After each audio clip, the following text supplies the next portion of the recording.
Il Napoli è ancora alla ricerca di un terzino.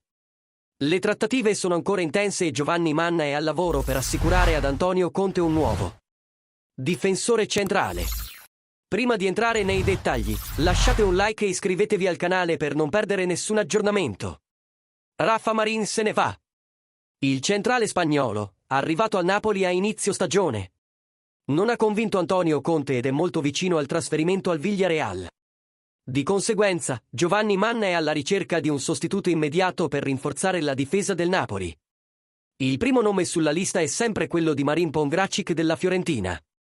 Il Napoli gli ha anche offerto un prestito, ma è stato rifiutato dai Viola, che libereranno il difensore croato solo per 20 milioni di euro.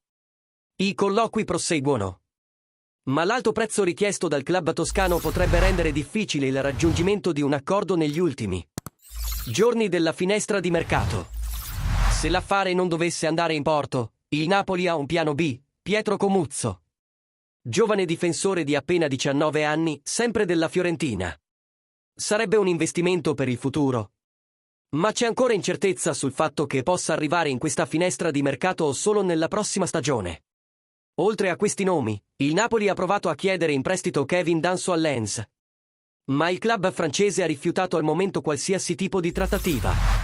Il tempo stringe e Antonio Conte è in attesa di rinforzi importanti per mantenere il Napoli in corsa per il titolo. Riuscirà il club a concludere l'affare nei prossimi giorni? Fateci sapere cosa ne pensate nei commenti.